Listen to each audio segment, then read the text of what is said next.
ผู้เป็นเอื้อยนี่ข้าวจ๊ะเลยนี่โอ้โหสาวโซดอีกได้อิงบนเอี้ยวนั่งเล่นเด้ออิงเราถามน้องอันนี้ว่าอยากได้ผู้บ่าวมาหล่มบ่คันว่าบ่มีใครมักหรอกคันวิ่งอิงนะหาว่าถ้ามีผู้มักก็มักบ่เอาบ่แล้วว่าเอาคันวิ่งอิงผู้อัดแบบบางอ่ะเตี้ยงอ่ะกระนาปืดกี่ป้ออัดป้อนานเขาถามภาษากะโดว่า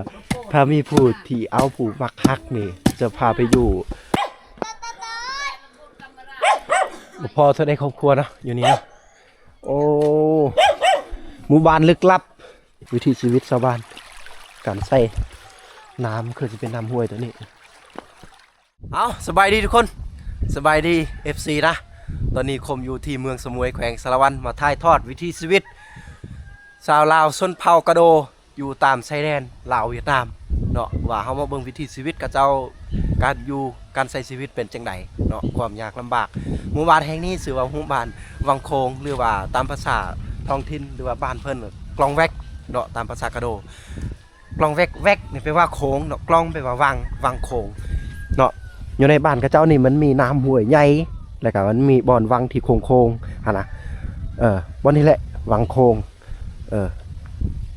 แล้วก็เจ้าก็ตั้งเลยบอกบ้านว่าวังโขงเนาะอันนี้คือความหมายเนาะเขาตั้งเป็นภาษาของกะโดเนาะอันนี้เป็นชายแดนเวียดนามเลยทางเทิงเป็นลักไม้ชายแดนลาวเวียดนามเลยเนาะแล้วก็เจ้าก็อยู่เรียบตามนี่แหละตามภูตามป่าเลยอยู่ป่าอยู่ดงนี่นะเบิ้งนี่อันนี้มีแต่ป่าน้อยคนจะเข้าไปแต่ว่าคมชนเผ่ากะโดนี่ฮู้ทุกบ้านทุกแก่แล้วก็เลยมาถ่ายทอดวิถีชีวิตให้ทุกคนได้รับชมนำนะนี่เขาอาศัยว่าเขาปลาเลยเด้นี่อยู่บ้านเพิ่นนี่บ่มีไฟฟ้าบ่มีสัญญาณเนาะแล้วก็รถใหญ่ไปบ่ได้ทุกคนเลยรถจักรนี่แทบจะบ่ได้แต่ว่าพยายามใส่ไปอยู่และบ้านเพิ่นนี่บ่มีคำว่าวัดหรือว่าโรงเรียนอยู่ในนี่นะบ่มีแล้วก็โรงหมอก็บ่มีเวลาเจ็บไข้ได้ป่วยถ้าท่านครับพุ่นแหละยางไปบ้านจุดซุ้มแหละประมาณ 7-8 ลักในการใช้เวลาในการไปทุกคน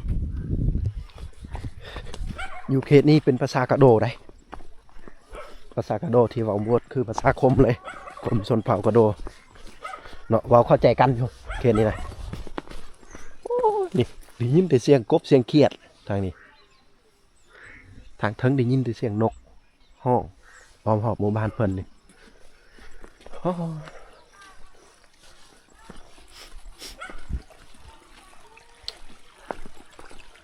สุดยอดเลยเนาะโอ้ก็เจ้ามาอาบน้ำนี่มาซักเครื่องวิถีชีวิตชาวบ้านการใส่น้ำคือจะเป็นน้ำห้วยตัวนี้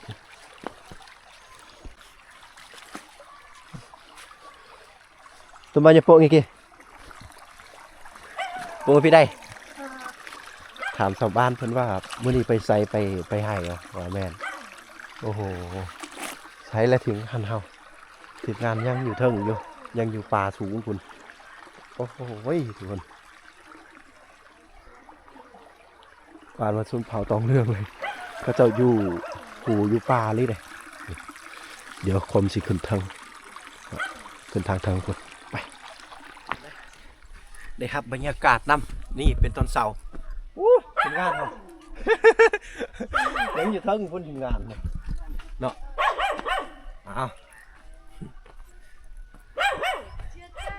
นี่บ้านเพิ่นอยู่นี่ทุกคนไป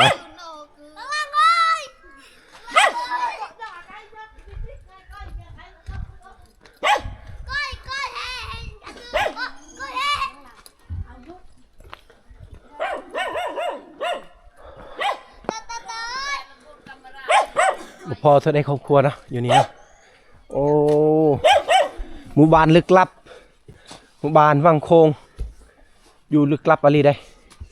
ทางพูนก็มีแต่ปลาเลยเมื่อยแล้วอื่นพูอะไรหนึ่งก็จะมาเอาน้ำอยู่หันขนาดคุมยางละลายยังเมื่อยพูนทุกคนเลยมีแต่ปลาเลยทางนั้นเนาะอ้อมหอบมีแต่ปลาโอ้สมโอมีแต่ปลาไม่เลยทางนี้นะ เยอะอย่างที่ใจ ฮะ เยอะอย่างที่ใจเลย เจ้าขอ เขาถามมากินข้าวเลยว่าตอนเช้าเขาว่าย่างเขายังว่าทันได้กิน ข้าว แกเยอะไม่กินข้าวล่ะเด็กน้อย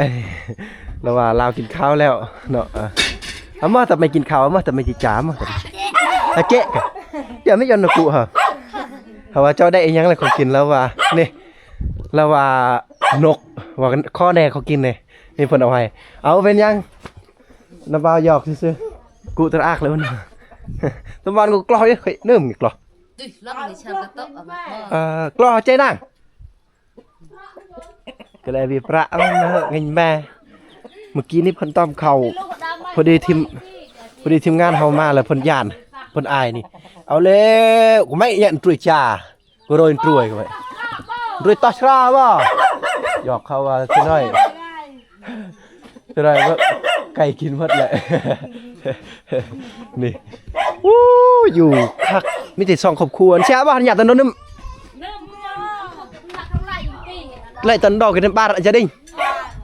เขาถามว่าอยู่ดีจักครอบครัวมีแต่2ครอบครัวว่าเขาว่าแม่นมีแต่2ครอบครัวเนาะ2ครอบครัวอยู่กลางป่านี่นะแล้วก็ไปอีกน้อยนึงไปทางพุ่นมีอีก2-3ครอบครัวนี่โอ้ใส่ชีวิตที่เรียบง่ายมันแบบโอ้โหความรู้สึกในทุกคนบูจ้าอธิบายในเนาะเพราะว่าหมู่บ้านนี้มันแบบคือว่ามันตัดจากโลกภายนอกเลยนะบ่ได้ยินหยังเลยเข้ามานี่มีแต่ได้ยินเสียงนกเสียงกาเสียงหนูเสียงกระแตนี่แหละเสียงกบเสียงเขียดนี่เสียงนกได้ยินแต่เท่านั้นเสียงอื่นนี่บ่ได้ยินเลยคือพวกสัญญาณพวกในการลิ้นโทรศัพท์นี่บ่มีเลยเนาะบ่ฮู้เลยได้มานี่นะมุดตึ๊บเลยสัญญาณนี่กากบาทเลยได้นี่บ่มีเลยเด้ฮั่นแหละมานี่ก็มูจะอธิบายได้เลยทุกคนในการมานี่โอ้โหก็จะอยู่อย่างมีความสุขอันโนกิมูจะดิ้งจะแต่นโดล่ะเด้อเห็นไหมโอ้เบิ่งข้างในได้นี่ทุกคนอันนี้อีกครอบครัวหนึ่งก็จะอยู่ก็จะใช้ชีวิตอยู่นี่นอนอยู่นี่เลยนี่โอ้นอนอยู่เท่านั้นอยู่บอนมีผ้าห่มฮะเนาะแต่บอนนี่บอนเฮ็ดกินของข้าเจ้าแล้วก็ไปทางนั้นอีกเนาะนี่ทางนี้อีกก็มีอันนี้คือข้างในแต่ว่าข้าเจ้าบ่ได้มุงหยังข้าเจ้ามุงกระเบื้องเอาตระอักว่ะนี่ข้าเจ้ามาแต่บ้านอื่นแต่มาเลยดูอิงกิโจวะโจเตติอ๋อแล้วแต่ว่ามาแต่บ้านอื่นพุ่นนี่เนาะ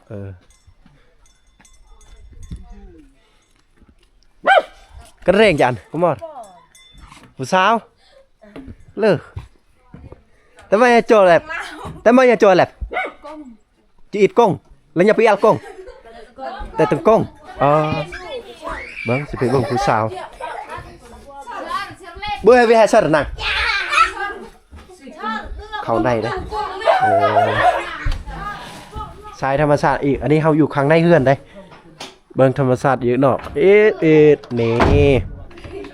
คุยคนมักเลาะฮอดในบ้านเขาแนมเห็นทางนี้มีแต่ป่าเลยป่านเวิร์ป่าอเมซอนเลยได้คือเขาอยู่อเมซอนเลยประมาณนี้นะนี่เขาเปิดป้องเยี่ยมมันก็สิสว่างแน่จักหน่อยป้าความสุดยอดนะเจอกระเชียนแม่มีกูกล้องไปนะไอ้แม่ยังไงผมมอเสียนเบิ่งผู้สาวไปตำเข้าผู้สาวบานวังโค้งนี่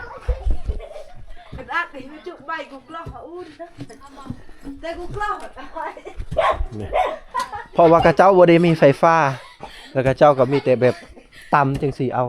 อันนี้เป็นผู้สาวใครแน่ผู้สาวตำเนาะเลือกกันอัดเลือกตีกับกรอกทีหลังนี้ เกิดโฮมไม่เกิดดุงกันกับไม้ชีวิตคืออายโปะแม่ไม่กูกล้อมีเพลงตับเลยเลยเฮาห้องเพลงเป็นภาษาสุนเผ่ากับเจ้าเนาะเพราะว่าบ่มีไฟฟ้าบ่มีโฮงสีตำเอาแบบดังเดิมแบบโบราณ เนาะโอ้โหอยู่ที่ว่าเคตีมีแต่ภูมีแต่ปลาสุดยอดเลยจักสิเอิญจังใดดีวะสิเอิญปลาอเมซอนดีวะหรือว่าสิเอิญบ้านฟังโคงที่วะเนาะมีแต่2ครอบครัวอยู่ไปใส่บ่ได้มาไม่นางพี่เอียวเอ้ยผู้บ่าวเต็มบ่แต่ปลมปลาเลยไงบ่บ่ละเต็มบ่อันบ่เลยบ่noบ่ละมันละถามกวนน้องเพิ่นว่ามีผู้บ่าวมาแล้วบ่เพราะว่าบ่มีเลยนานๆเทื่อนึงเอ้ยมันใช่ตัวยังไหมบนก็อะไร ไม่ตามตัว ไม่ตามตัวเฮาต้องเว้าสำเนียงเวียดนามแน่เพิ่นอายุ18ปีอยู่โสดอ่ะโสดอยู่หั่นจิเอียว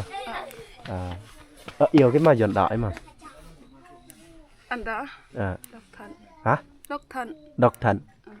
โอ้โสดแปลว่าดอกทันเฮาเว้าตามเวียดได้เนี่ยไม่กล้องเนี่ยไอ้เพิ่นว่าคือต้องจำกังลาวอันดิบอัตลาวคือมาสวรรค์จะอย่าไม่ตะกังยวนหลังกับปลกกังยวนเล่าอันนี้ผู้เป็นน้องเด้น้องนี่เคยไปรับจ้างอยู่ลาวแล้วก็ฮู้ภาษาลาวแน่นี่แล้วก็เอื้อยเพิ่นนี่อยู่ไกลเวียดฮู้ภาษาเวียดหลายกว่านะเป็นเอื้อยน้องที่สาวโสดอ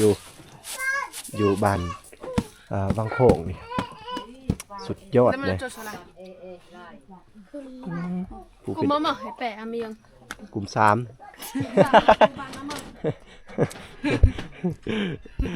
เอ้ยอันนี้ก็เบิ่งอายล้มบุยสาวเนาะล้มเอื้อยจุเจ้านี่ไปเบิดแล้วเด็กอะไรนัดบ่กล้านะผู้เป็นเอื้อยนี่ข้าวจ๊ะเลยนี่โอ้โหสาวโสดอีกได้บ่โสดไม่มีใครเอาแล้วยังจะกระซ้ำกันกระซักไว้อะตลาดนั่นแหละเดี๋ยวเลยกูสอนอิงบนเอียวนั่งเลยน้องเอ็นยินบ่เล่นเด้ออิงถ้าถามน้องอันนี้ว่าอยากได้ผู้บ่าวมาล่มบ่เพิ่นว่าบ่มีใครมักหรอกคันวิ่งอิงน่ะถ้าว่าถ้ามีผู้มักก็มักบ่เอาบ่แล้วว่าเอาคันวิ่งอิงผู้อัดแบบบางอ่ะเตี้ยงอ่ะกระหน้าปืดกี่ป้ออัดป้อนั่นเขาถามภาษากะโดว่าถ้ามีผู้ที่เอาผู้มักฮักนี่จะพาไปอยู่ทางรำไปทางใกล้ๆบ้านบ่าวคมครับสิไปบ่ไปหรือว่านะก็แม่นอะไรได้เพราะว่าอยู่นี่ก็มันก็คือว่าแหละสื่ออัดก็อึดอัดอะไรถ้าเป็นคมนะเนาะทางนี้ก็มีแต่ผู้พาอ้อมหอบนี่นะเอาอันเดียวมันจ้องข้างล่างคือมันเลยก็ชอบเอาเอื้อยกับน้องตำเข้าสุดยอดอ่อนปลอกตื่นไปตะมันน่าเลี้ยไปเรื่องเละเป็นฮาลี่อ่ะตัวแกเหียนอนเลยแล้วเตยไปกินกันแล้วแกเนี่ยลือตัดงานก่อยฟิล์มเลยก่อยฟิล์มเลยนี่แม่นติสึเลยมันออดเรื่องตรงงานก็ล่ะเบ็ดแปะคนใดเหมาะมีฟิล์มมาอัดใบฟิล์มสุกตลกโสดทั้งสองเลยยังไม่มีไผเอายังไม่มีไผจีบฟิล์มบัตรกระนะปะวีฟิล์มเป็นกุนิกาแหละยานอัตโนมัติเกี่ยวดูดอันพิดูดหมอพิดูดเลยเขาทำมันก็เจ้ายูนิเพราะมันอากาศหนาวนี่บ่ได้เป็นวัดบ่เขาว่าบ่เพราะว่าเขาลึงแหละเขาชินกับบรรยากาศแหละเราพี่เขาพัดบ่บัดนี้กำลังสิฟัดแล้วต้องมาเป็นผมเกิดสามพัดทางใดปาเถอะเบียร์ซังไปฟัดไปนี่จีบไปเศร้าก่อนข้าวเนาะสไตล์แบบอยู่ไกลกับเวียดนามว่าให้นี่น่าละเล่าย่นเนาะตระเนาะสอกเลยเบิ่งอีหยัง20 ปีบ่แม่นคือว่าสักหลุดเลข20อยู่เดี๋ยวบ่แม่นเกินก็ไอ้เกินเลยก็ซ้ำนังนี่มาไม่ต้องไอ้ก็รับซ้ำนังเลขกี่มามันจัดเลขกี่อีมามันจัดจังกี้จัด ปลา ตัว ปด แฮมันเดือด ตัว ไอเลยนะแล้วก็ประกอบซ้ำซ้ำตัวดอกบัวสวรรค์ซ้ำ มามันช้ำมา แล้วเรา แย่ จะ มา เป็ มา น 18 ปีได้ทุกคนมาอันนี้อายุ18 ปี ไม่ โส ซ้ ด ำมายันได้ช้ำ เซิร์น อันนั้นอันนั้นปกติอันนั้นลาว วันนี้เราไปลาวไปเวียดนาม คนนี้ละอัดเต้นโด น้องเมียเกิดอันจบ อ้าวตามอีกละตุบอีกละ nhà cái em ơi đó ผู้นี้เป็นเอื้อยผู้นี้เป็นน้องนี่ก็เลยสิตามอีกซ้ำให้มันแล้วบัดนี้เอา ไปปืดให้ก่อน เออ เป็นอะไรสมุดเนาะ ตัวเองขึ้นสุดที่สุดเนี่ยไปลาวโด ให้เลยไปเวียด ตามแบบนี้คู่มือ ลาว ตามคู่มือ ตามทุกมือเลย ไปลาว เออเยอะ เปลี่ยนกันส่งไอ้น้องเนาะ สองเอื้อยน้อง อันนี้น้อง ไอ้เอ้ย ผู้นี้เอื้อย คนนี้เอ้ย ผู้นี้น้อง คนนั้นน้องน้องในชื่อยัง ไอ้ดอน ซื้ออัด เอ้ยดิ ซื้อออด ชื่อออนอัดกับออน แต่ว่าบ่ได้อึดอัด พักนะ อยู่นี่เพิ่นว่าบ่ได้อึดอัด ซื้ออัดอยู่แต่บ่ได้อึดอัด สบายเนาะอยู่เนาะ สบายเฮาบ่ฮู้ว่าสิจังได้ไรบ้านนี้มันคือแบบปลาเมซอนเลยโอ้สุดยอดแฮง นัดเถอะ เปียก ไปกินหนักปุ๊บเลย เออ ก่อน เออ นั่นแหละ หลอกล้อย่อยเด้อ ขออภัยทุกคนเฮาฝึกที่มือเฮียไปแล้วแหละดิโอ้ยเพราะว่าอยากตำกับผู้สาวไกลๆผู้สาวเอาคุยอีกบัดนี้เมื่อกี้โคมเฮ็ดเขากับเจ้าเฮียไปหมดเลยเอามาไม่จานแบ่งเกาะเลยเกาะทางคณะแม่มาไม่จาน โดย เราถามยอกน้องเพิ่นว่าเจ้ากินหยังเจ้าคือขาวแท้เพิ่นก็อายเริ่มเคิมเลย คอยเป็นบ่ เฮ้ยตะกี้ลืมลูกอันนั้นเจ๊เดินกลับลูก ลงข้างในอีกแม่เลยแต่รุ่นอันนี้คือข้างในเพื่อนกับเจ้า